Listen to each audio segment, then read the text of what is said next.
warahmatullahi wabarakatuh. Perkenalkan, nama saya Fakrina Sofiani, NIM terakhir 100 dari kelas KPI 4C. Bismillahirrahmanirrahim. Assalamualaikum warahmatullahi wabarakatuh. Alhamdulillahirabbil alamin. Assalatu wassalamu ala asrofil anbiya'i wal mursalin wa ala alihi washabihi ajmain, amma ba'du. Pertama dan utama sekali, marilah kita mengucapkan puji dan syukur kita atas kehadirat Allah Subhanahu wa Ta'ala, yang mana atas berkat rahmat dan nikmatnya kita dapat berkumpul pada pagi hari ini. Salawat dan salam tidak lupa kita ucapkan kepada Nabi besar kita, yakni Nabi besar Muhammad SAW, yang mana beliau telah membawa kita dari alam jahiliyah sampai dengan alam yang penuh dengan ilmu pengetahuan seperti yang kita rasakan pada saat sekarang ini. Baiklah, tanpa memperpanjang mukadimah, langsung saja saya masuki judul tausiah saya pada pagi hari ini, yaitu tentang persaudaraan atau silaturahim. Hubungan persaudaraan sesama muslim mempunyai kewajiban untuk saling membantu, saling menghormati, menjenguk ketika sakit, mengantarkan sampai ke kuburan ketika kita meninggal dunia, saling mendoakan, larangan saling mencela, larangan saling menghasut, dan lain sebagainya. Semangat persaudaraan di antara sesama muslim hendaknya didasari karena Allah semata. Dalam hadis Rasulullah SAW bersabda, barang siapa yang bersaudara dengan seseorang karena Allah, niscaya Allah akan mengangkatnya ke suatu derajat di surga yang tidak bisa diperolehnya dengan sesuatu dari amalnya. Hadis riwayat Muslim. Dalam hadis lain, Rasulullah SAW juga bersabda tentang silaturahim yang berbunyi, laisal wasilu bil makafi walakin wasilul ladzi idza qudsi'at rahimuhu wasilah, yang artinya barang siapa bersilaturahim, orang yang membalas kunjungan atau pemberian, tetapi yang bersilaturahim adalah yang menyambung kasih sayangnya jika terputus. Nah, dengan demikian dapat dinyatakan bahwa silaturahim berarti mendekatkan diri kepada orang lain setelah selama ini jauh, dan menjalin kembali komunikasi setelah selama ini komunikasi terputus berdasarkan rasa kasih sayang di antara mereka. Islam juga memerintahkan umatnya untuk bersatu padu. Nah, perintah untuk bersatu ini ditujukan kepada setiap umat muslim yang ada di seluruh dunia.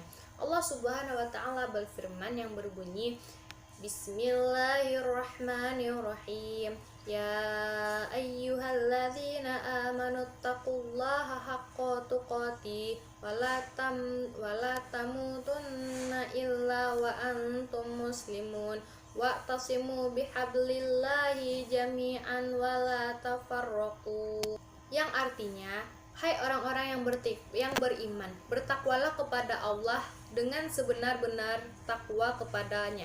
Janganlah sekali-kali kamu mati melainkan dalam keadaan beragama Islam, dan berpegang teguhlah kamu semuanya kepada tali agama Allah, dan janganlah kamu bercerai-cerai janganlah kamu bercerai-berai. Quran Surat Ali Imran ayat 102-103. Nah, dari ayat di atas sudah sangat jelas bahwa perintah untuk bersatu padu itu ditujukan untuk setiap muslim. Bahkan perpecahan di antara umat Islam adalah sumber malapetaka dan bencana. Bahkan Rasulullah SAW menegaskan bahwa rasa ukhuwah dan mahabbah pada diri seorang mukmin haruslah benar-benar ditanamkan, karena itu adalah salah satu ciri dari kesempurnaan iman seorang muslim sejati. Nah, salah satu landasan yang dapat membuat umat Islam bersatu padu adalah dengan cara persamaan akidah. Ini telah dibuktikan oleh bangsa Arab, yang mana sebelum Islam datang mereka itu bercerai-berai, sering berperang, tetapi setelah mereka menganut agama Islam dan memiliki pandangan yang sama baik lahir maupun batin, mereka pun dapat bersatu. Maka sudah seharusnya seorang muslim itu memelihara silaturahmi mereka. Nah, sudah seharusnya sebagai muslim menjalin silaturahmi dengan sesama. Ada beragam cara untuk menyambung silaturahmi itu, diantaranya misalnya kita saling berkunjung, memberi hadiah, atau jika tidak bisa bertemu langsung kita bisa saling berteleponan.